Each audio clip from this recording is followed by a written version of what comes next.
Clinical reasoning includes the ability to integrate and apply different types of knowledge, weighing evidence that you've gathered through history taking, thinking it through, being reflective about the history and the evidence that you've gathered, going through a process of weighing all of that, and then coming up with a diagnosis. Expert practitioners rely on experience to recognize patterns, and they tacitly and automatically integrate disciplinary knowledge, clinical data, and client preferences.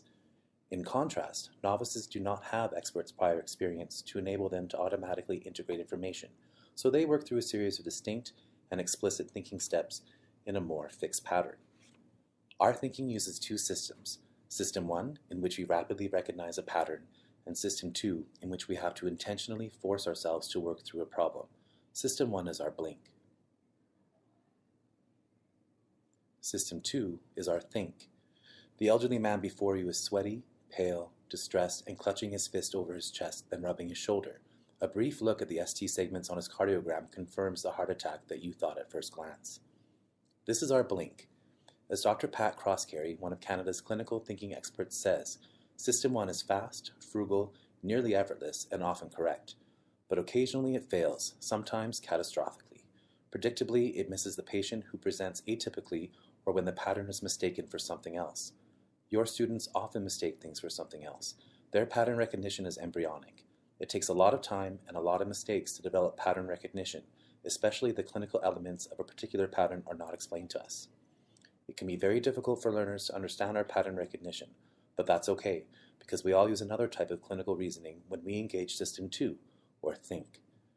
System 2, in contrast, is engaged when the patient's signs and symptoms are not readily recognized as belonging to a specific illness category or do not follow a particular script. In contrast to our System 1, blink, our System 2, think, is analytical, slow, and resource intensive, but more likely to get the correct diagnosis, especially for learners. It is the analytical process we default to when we don't immediately recognize a presentation or event.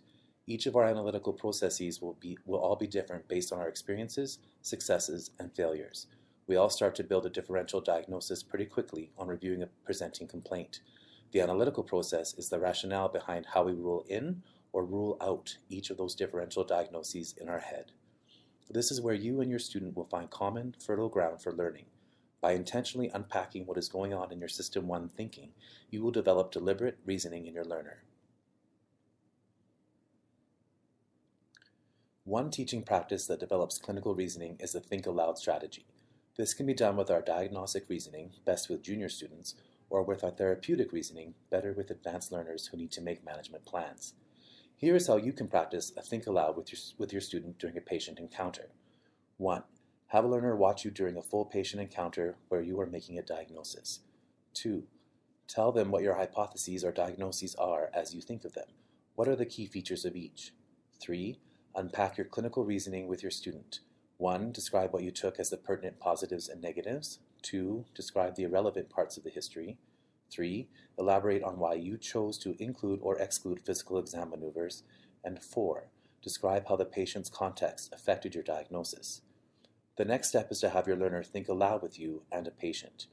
Making thinking visible helps provide a scaffold for your learners so that they can articulate their own reasoning and has the added benefit of helping you become more reflective about your own clinical decision making.